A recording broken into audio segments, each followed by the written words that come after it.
মধ্যরাতে বন্ধ হচ্ছে মালয়েশিয়ার শ্রমবাজার। বিমানবন্দরে আটকা হাজারো কর্মী। ৩০,০০০ টাকার টিকিটের দাম ১.৫ লাখ।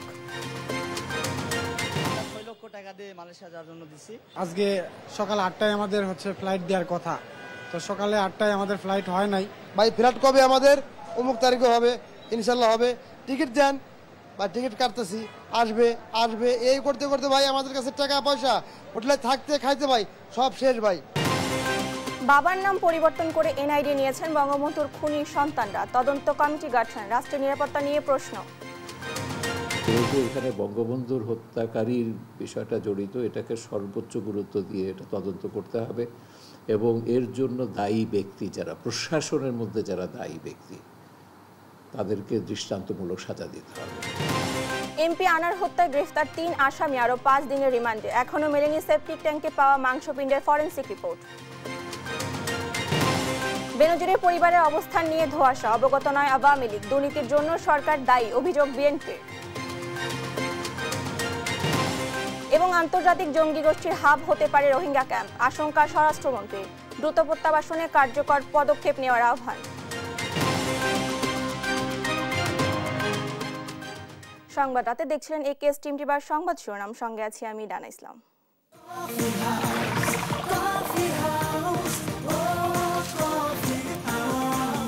কফি হাউস, প্রতি চুমুকে আড্ডা জমে।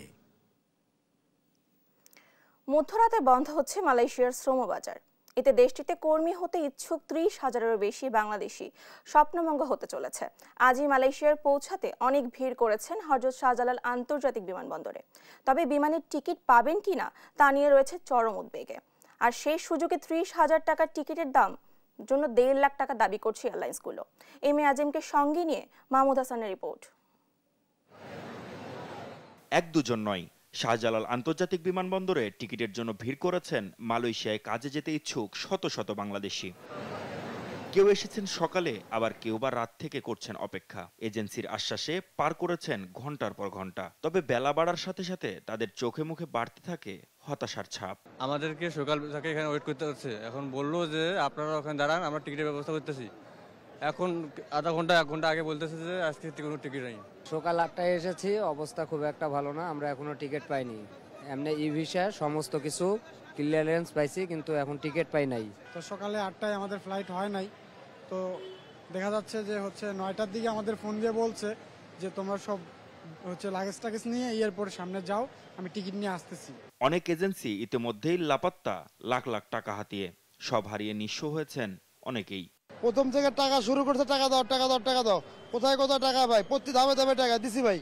দেওয়ার পরে লাস্টে এসে বলছে টিকিটের দাম বেশি হয়ে গেছে, যেটা আমাদের কাছে চুক্তিতে ছিল ভাই, তার থেকে বেশি টাকা দেওয়া লাগছে ভাই। আমরা পাসপোর্টের সঙ্গে আমরা 50,000 টাকা দিছি। তারপর আপনার যখন আপনার ভিসা আসে, ভিসা আসার পর আমরা বাদ বাকি টাকা ক্লিয়ার করে দিয়েছি। শেষ মুহূর্তে শুধু টিকিটের জন্য 2 থেকে 2.5 লাখ টাকা নেওয়ার অভিযোগ করেন তারা। জাল টিকিটের প্রতারণার অভিযোগও করেন কেউ কেউ। টিকিটটা প্রতারণামূলক টিকিট। তারপর আবার এজেন্সিতে গেলাম, যাওয়ার পরে সারা রাত সেখানে বসে রইলাম। তারপর সকাল 8:30টায় টিকিট দিছে, বলছে সকাল 1:20 ফ্লাইট। তো তারপর ওই টিকিটটাও চেকিং এ গেছে, বলতেছে এটা ব্ল্যাক টিকিট। মালয়েশিয়া সরকার শুক্রবারের পর আর কোনো বিদেশি কর্মী নেবে না, এমন সিদ্ধান্তে আটকে গেছে 30,000-এর বেশি বাংলাদেশি কর্মীর প্রবাস যাত্রা। মাহমুদ হাসান, দেশ টিভি, ঢাকা। পিতার নাম পরিবর্তন করে নতুন জাতীয় পরিচয়পত্র নিয়েছেন বঙ্গবন্ধুর খুনি মৃত্যুদণ্ডপ্রাপ্ত রিসালদার মোসলেম উদ্দিনের 6 ছেলে মেয়ে।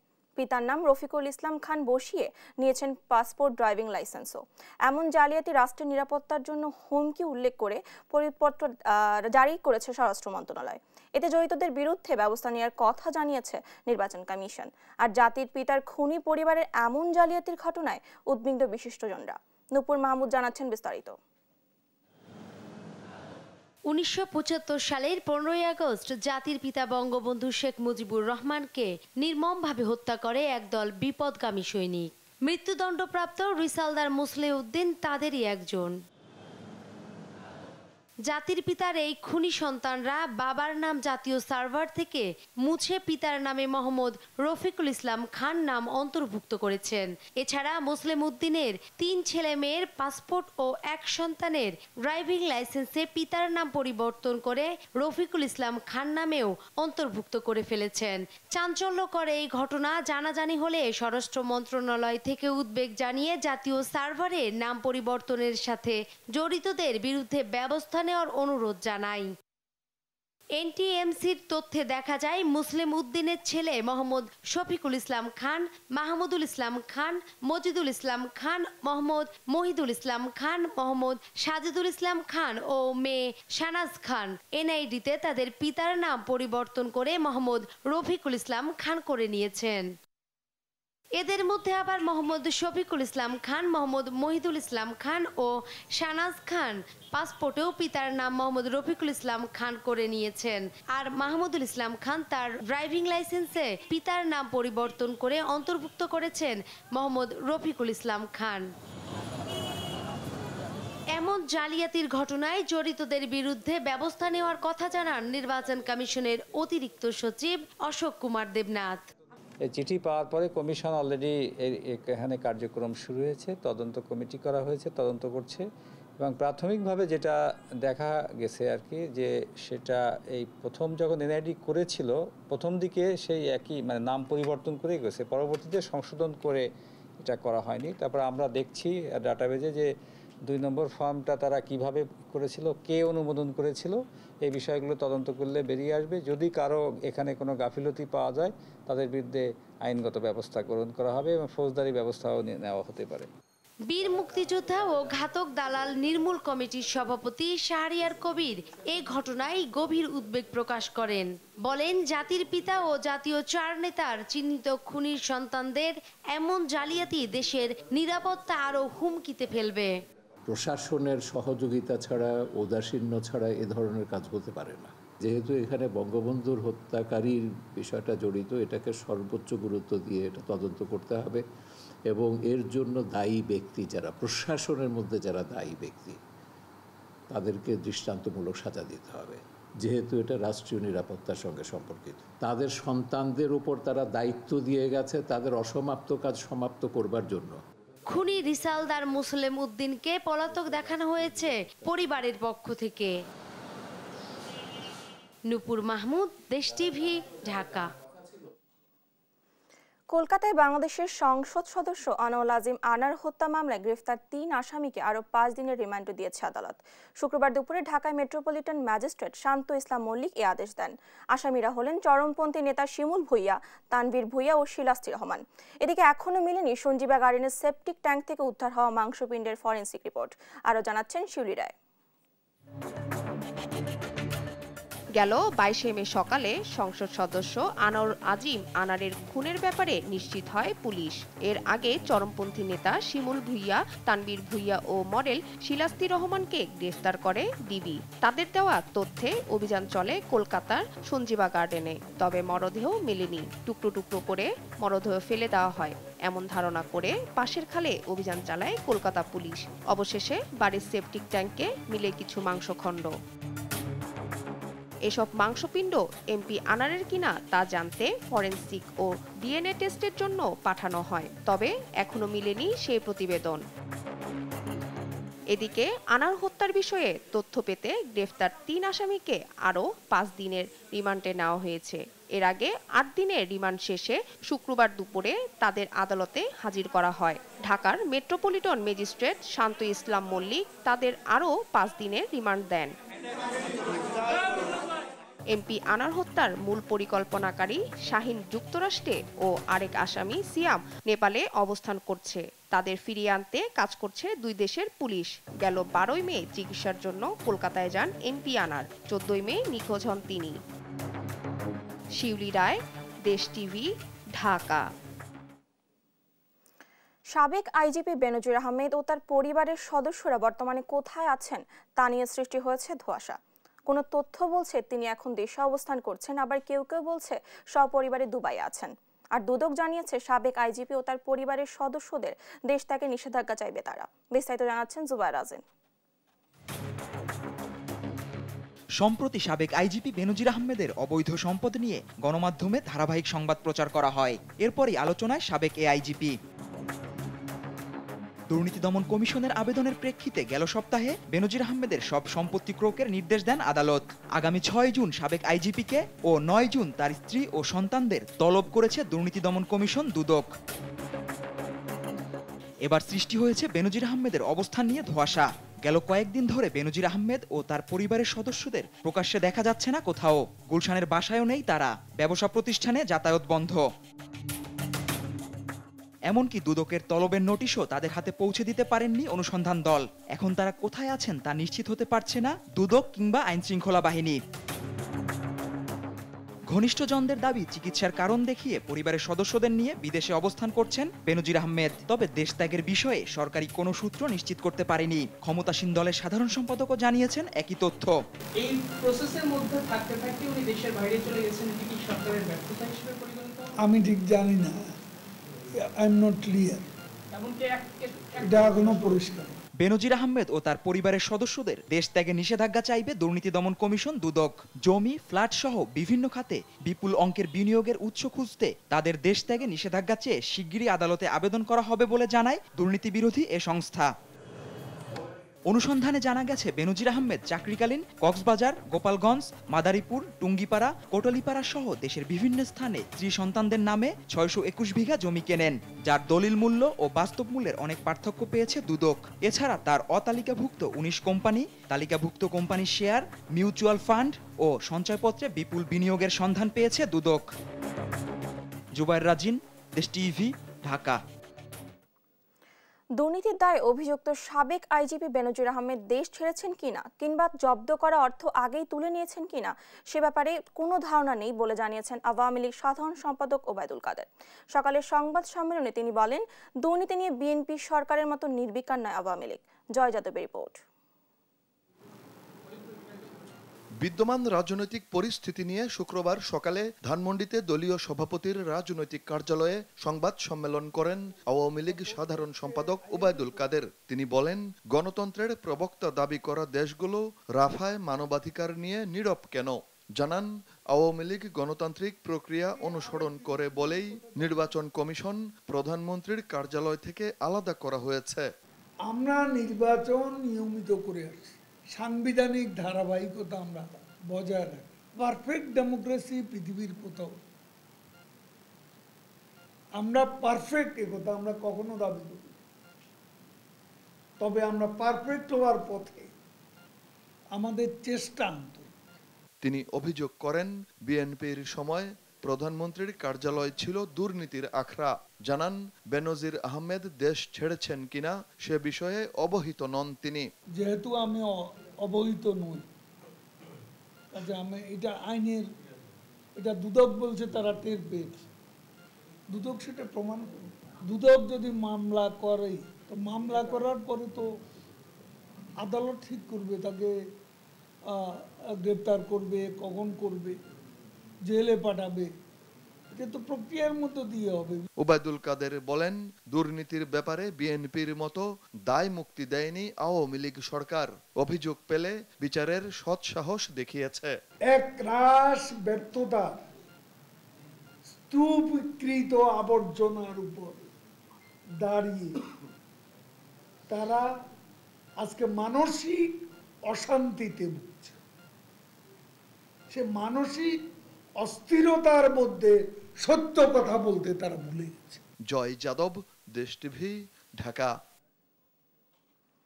আজিজ বেনজিরদের দুর্নীতির দায় সরকারেরই বলে দাবি করেছেন বিএনপির নেতারা। তারা বলছেন, ক্ষমতায় থাকতেই লুটেরাদের দুর্নীতির সুযোগ করে দিয়েছে সরকার। দ্রব্যমূল্যের ঊর্ধ্বগতিতে যখন সাধারণ মানুষের জীবন দুর্বিষহ, তখন জ্বালানির মূল্য বৃদ্ধির সমালোচনা করছেন বিএনপি নেতারা। বিস্তারিত সাইফুল রিপনের প্রতিবেদনে।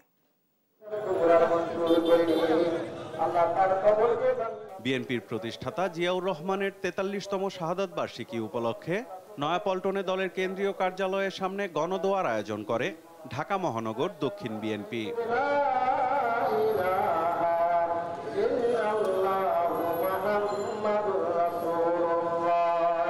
দোয়ায় অংশ নিয়ে বিএনপি নেতারা বলেন, ক্ষমতাসীনরা দেশকে লুটেরাদের বানালেও শুধু জিয়াউর রহমানের অবদানে টিকে আছে দেশ। বাংলাদেশের গণতন্ত্র হারিয়ে গেছে, বাংলাদেশের জনগণের ভোটের অধিকার হারিয়ে গেছে। জনগণের সরকার প্রতিষ্ঠা করা না পর্যন্ত আমাদের ঐক্যবদ্ধভাবে সকলকে কাজ করতে হবে। জাতির যে সার্বভৌমত্বের অন্তর্গত শক্তি, সেই শক্তিকে দুর্বল করেছেন শেখ হাসিনা। সেই শক্তিকে দুর্বল করার পরেও এই বাংলাদেশ যতটুকু টুকি আছে সেটাও জিয়াউর রহমানের অবদান, সেই অবদানের উপরে এখনো বাংলাদেশ টিকে আছে। বিএনপির স্থায়ী কমিটির সদস্য মির্জা আব্বাস আওয়ামী লীগকে ইঙ্গিত করে বলেন, জিয়ার নাম শুনলে অনেকের গাত্রদাহ হয়। জিয়া রহমান সাহেবের নাম শুনলেই গাত্রদাহ হয়, কারণ যেই কাজটা তাদের করার কথা ছিল ওই কাজটা জিয়া রহমান সাহেব করেছে। এটা জিয়া রহমান সাহেবের অপরাধ। তলাবিহীন ঝুড়ি থেকে যেখানে উড়িয়ে এনেছিলেন বাংলাদেশকে, সেই বাংলাদেশকে আবারও তলাবিহীন করে ফেলেছে আজকের এই সরকার। বিদ্যুৎ, তেল এগুলোর দাম বাড়ালো বলে এটা একেবারে মানুষের শিরায় শিরায় প্রবেশ করে গিয়ে প্রতিটা জায়গায় একটা এফেক্ট করে। দাবি করেন বিএনপি টিকে আছে, টিকে থাকবে। বর্গীরা দেশে আসতো, লুট করে চলে যেত, এখন বর্গীরাই ক্ষমতায় বসে গেছে। একমাত্র বিএনপি একটা দল যার হাতে দেশের স্বাধীনতা, সার্বভৌমত্ব নিরাপদ, অন্য কোনো দলের হাতে স্বাধীনতা, সার্বভৌমত্ব নিরাপদ নয়। এর আগে জাতীয় প্রেস ক্লাবের সামনে মানববন্ধনে অংশ নিয়ে বিএনপির সিনিয়র যুগ্ম মহাসচিব রুহুল কবির রিজভী অভিযোগ করেন, দুর্নীতিবাজদের অপকর্ম সরকার দেখে না। এই সরকারই হচ্ছে ক্রিমিনাল সরকার, অপরাধী সরকার। বেনজির এবং আদিস সাহেবের সব দায়িত্ব আওয়ামী সরকারের। নিত্যপণ্য ও জ্বালানির দাম বাড়িয়ে মানুষের বেঁচে থাকার কোনো অবলম্বন সরকার অবশিষ্ট রাখছে না বলেও মন্তব্য করেন রিজভী। সরকারকে পদত্যাগ করতে হতো যদি সত্যিকার গণতন্ত্র থাকতো। সাইফুল রিপন, দেশ টিভি, ঢাকা। সংবাদটাতে আরো থাকছে, উজানের ঢলে সুনামগঞ্জে বাড়ছে নদ নদীর পানি, 5 লাখের বেশি মানুষের পানিবন্দী হওয়ার আশঙ্কা, সিলেটের পরিস্থিতির উন্নতি।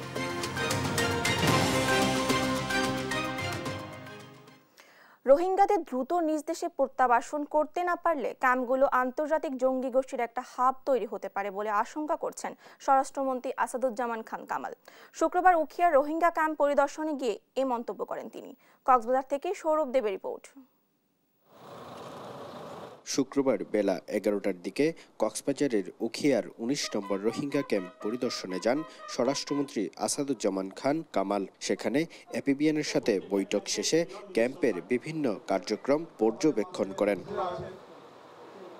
এ সময় মন্ত্রী বলেন, জঙ্গিবাদের যে আশঙ্কা দীর্ঘদিন ধরে করা হচ্ছে ক্যাম্পে, সে আলামত দেখা যাচ্ছে।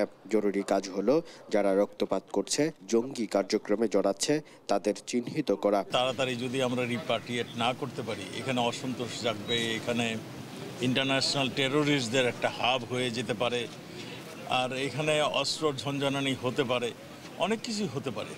সেই হতে পারার মধ্যে কিছু কিছু আলামত আমরা দেখছি। রোহিঙ্গাদের দ্রুত প্রত্যাবাসন করতে না পারলে রোহিঙ্গা ক্যাম্প আন্তর্জাতিক জঙ্গি গোষ্ঠীর হাব তৈরি হবে বলেও আশঙ্কা করেন মন্ত্রী। আমরা তাদেরকে চিহ্নিত করার চেষ্টা করছি, আর যারা এই রকম অস্ত্র নিয়ে ক্যাম্পে আনাগোনা করে কিংবা রক্তক্ষরণ হয়েছে, আপনারা 2-4টা দেখেছেন, তাদেরকে চিহ্নিত করা হলো আমাদের মূল কাজ, এবং তাদেরকে আইন অনুযায়ী তাদের ব্যবস্থা নেওয়া, এই সবগুলি আমরা করছি। জঙ্গি দমনে বাংলাদেশ ইতিহাস সৃষ্টি করেছে, সন্ত্রাস দমনেও সে প্রত্যাশা করেন স্বরাষ্ট্রমন্ত্রী। সৌরভ দেব, দেশ টিভি। পর্বত বাঁচলে মানুষ বাঁচবে। জলবায়ু পরিবর্তন, পর্বত, হিমবাহ এবং পরিবেশ ব্যবস্থার জন্য হুমকি বলে জানান পরিবেশ ও বন ও জলবায়ু প্রতিমন্ত্রী মন্ত্রী সাবের হোসেন চৌধুরী। শুক্রবার মাউন্ট এভারেস্ট দিবস উপলক্ষে শিল্পকলা একাডেমির জাতীয় চিত্রশালা মিলনায়তনে নেপাল দূতাবাস কর্তৃক আয়োজিত Mount memories connecting peaks and people শীর্ষক ফটোগ্রাফি প্রদর্শনী উদ্বোধনকালে পরিবেশ মন্ত্রী এসব কথা বলেন। এভারেস্ট জয়ী বাংলাদেশি বাবর আলী সহ অন্যান্য পর্বতারোহীদের অভিনন্দন জানানোর পাশাপাশি তাদের সহযোগিতায় সরকারি এবং বেসরকারি পৃষ্ঠপোষকতা প্রয়োজন বলে জানান তিনি। যারা এগিয়ে আসবে তাদেরকে আমরা সহযোগিতা করার চেষ্টা করব। আর আমাদের নেপালে যে মিশন আছে তারা কিন্তু সব ধরনের সাহায্য সহযোগিতা করে, অর্থাৎ যাওয়ার আগে, ফিরে আসার পর। সুতরাং সরকারের অংশগ্রহণ আছে, প্রাইভেট সেক্টর আছে, তারা কিন্তু অলরেডি অনেক স্পন্সরশিপ করছে, তারা এটাকে আরও করতে পারে। টানা বৃষ্টি ও উজানের ঢলে দ্রুত বাড়ছে সুনামগঞ্জের সব নদ নদীর পানি। এতে আতঙ্কে জেলার ২০ লাখের বেশি মানুষ। ঢলের পানিতে নিম্নাঞ্চল প্লাবিত হয়ে পানিবন্দী হয়ে পড়তে পারেন ৫ লাখের বেশি মানুষ। তবে বৃষ্টিপাত বন্ধ থাকায় উন্নতি হতে পারে সিলেটের জৈন্তাপুরে বন্যা পরিস্থিতি। সহকর্মীদের পাঠানো তথ্য ও চিত্রে ডেস্ক রিপোর্ট। গেল ৪ দিন ধরে ঝড়ো বাতাস ও মুষলধারে বৃষ্টি হচ্ছে সুনামগঞ্জে। সেই সাথে ভারতের চেরাপুঞ্জিতে বৃষ্টিপাত অব্যাহত থাকায় উজান থেকে নেমে আসা পাহাড়ি ঢলে সুরমা, কুশিয়ারা, রক্তি, বোলাই ও জাতকটা নদীর পানি বৃদ্ধি পাচ্ছে দ্রুত গতিতে। জেলার তাহিরপুর, বিশ্বম্ভরপুর, ধর্মপাশা ও মধ্যনগর সহ বেশ কয়েক উপজেলার বেশিরভাগ মানুষ বসবাস করেন সীমান্ত নিকটবর্তী এলাকায়। ফলে উজান থেকে নেমে আসা পাহাড়ি ঢলে এইসব এলাকা প্লাবিত হওয়ার শঙ্কা রয়েছে। চরম দুশ্চিন্তায় সময় পার করছেন হাওর অঞ্চলের বাসিন্দারা। পাহাড়ে আরো বৃষ্টি হইতাছে, পানির সম্ভাবনা আছে, নামলে সুনামগঞ্জে শহরে পানি উঠতে পারে। বড় আতঙ্কের মধ্যে আছি যে পানি বাড়ের ও আর কিছু বাড়লে আমরা গড় ধরে উঠবো, বড় বিপদে আছি পানি নিয়ে। সরকার যদি আগাম উদ্যোগ নেওয়া রাখে হয়তো নিচু এলাকার মানুষ বাঁচার চেষ্টা করবো বা বাঁচতে পারবো। জেলা পানি উন্নয়ন বোর্ডের তথ্য বলছে ২৪ ঘন্টায় সুনামগঞ্জে ৭০ মিলিমিটার বৃষ্টিপাত রেকর্ড করা হয়েছে। আর ভারতের মেঘালয়ের চেরাপুঞ্জিতে ৬৩৪ মিলিমিটার বৃষ্টিপাত হয়। এর ফলে সুনামগঞ্জের নদ নদীর পানি বৃদ্ধি পেয়ে বিপদসীমার ৫৫ সেন্টিমিটার নিচ দিয়ে প্রবাহিত হচ্ছে। এখানে হাওরগুলো এখনো পর্যাপ্ত পরিমাণ ধারণ ক্ষমতা রয়েছে এবং এই হাওরগুলোতে পানি প্রবেশ করবে। সেক্ষেত্রে এদিকে তেমন একটা বিপদের আশঙ্কা নেই। তবে উজানে কিছু কিছু জায়গায় নদী ওভারফ্লাডেড হয়ে কোনো জায়গায় বন্যা পরিস্থিতির মতো সৃষ্টি হতে পারে। বৃষ্টিপাত বন্ধ, পাহাড়ি ঢল কমে আসায় উন্নতি হয়েছে সিলেটের জৈন্তাপুরের বন্যা পরিস্থিতি। তবে পানি বেড়েছে ভাটির ২ উপজেলা কোম্পানিগঞ্জ ও জকিগঞ্জ উপজেলার নিম্নাঞ্চলে। এখনো পানিবন্দী আছেন গ্রামগুলোর কয়েক হাজার মানুষ।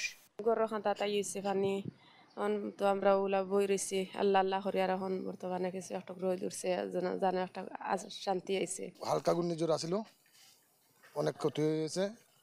কোনো নেতা কর্মী এই গ্রামও আসেও নাই, দেখেও নাই। জেলা প্রশাসনের পক্ষ থেকে আপৎকালীন সময়ে প্রস্তুতি রাখা হয়েছে জানিয়ে ৪০টির বেশি আশ্রয়কেন্দ্রে সরিয়ে আনা হয়েছে নিম্নাঞ্চলের বাসিন্দাদের।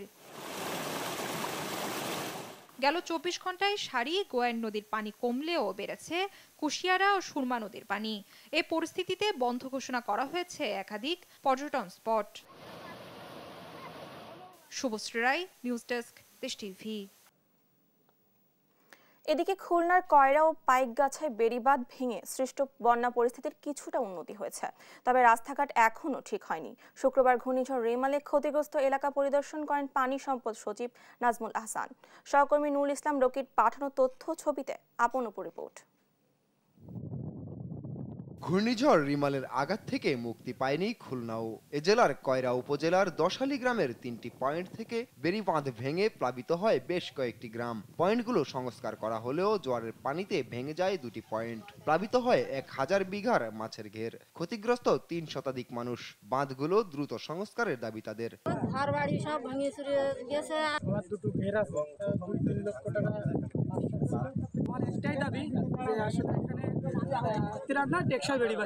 পাইকগাছা উপজেলায় দেলুটি ইউনিয়নে ঘূর্ণিঝড় রিমালের প্রভাবে প্রবল জোয়ারে ভদ্রা নদীর পানি উপছে ২২ নং পোল্ডারের ওয়াবদা বাঁধ ভেঙে প্লাবিত হয় ১২টি গ্রাম। দুর্ভোগে পড়ে প্রায় ১৫,০০০ মানুষ। ব্যাপক ক্ষতি হয় ফসলের। নোনা পানি প্রবেশ করায় বেড়েছে জমির উর্বরতা হারানোর শঙ্কা।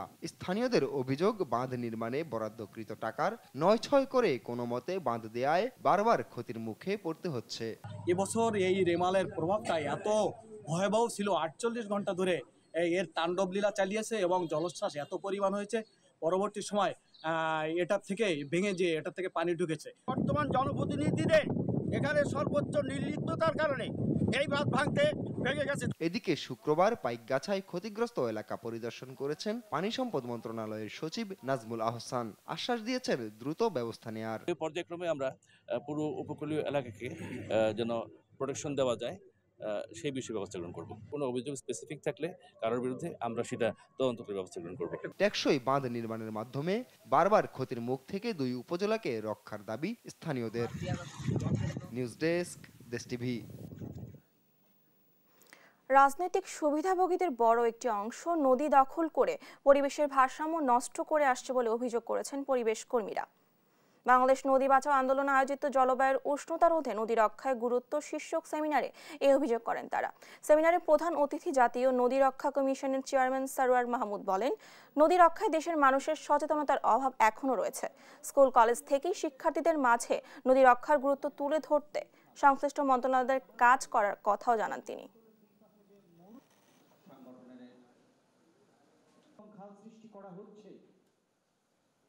নানা কারণে নানা হিসাব নিকাশে আমরা টেক্সট বুক বোর্ড, তারপরে মন্ত্রণালয়গুলো, দুইটা মন্ত্রণালয় আছে, শিক্ষা মন্ত্রণালয় এবং প্রাথমিক গণশিক্ষা মন্ত্রণালয়কে আমরা সাজেশন দিব তাদের পাঠ্যসূচিতে যেন এগুলো অন্তর্ভুক্ত করে, এক্সট্রা কারিকুলাম অ্যাক্টিভিটির মধ্যে যেন এগুলোকে অন্তর্ভুক্ত করে। তাহলে দেখবেন যে আমাদের বাচ্চারা কিন্তু শিখবে, জানবে, সেই দেশটাকে ভালোবাসার সাথে সাথে এর তার প্রকৃতি, তার ইয়েকে জানবে। যথেষ্ট অ্যান্টিবায়োটিক ব্যবহারের রোধের তাগিদ দিয়েছেন বিশেষজ্ঞরা। তারা বলছেন, দীর্ঘমেয়াদে অ্যান্টিবায়োটিক সেবন শরীরের রোগ প্রতিরোধ ক্ষমতাকে নষ্ট করে দেয়।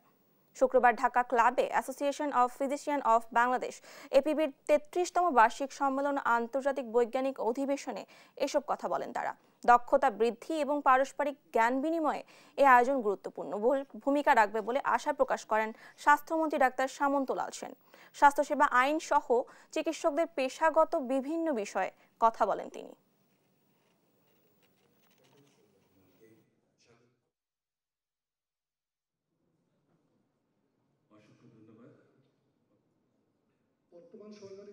If we want to do something for my motherland, we can.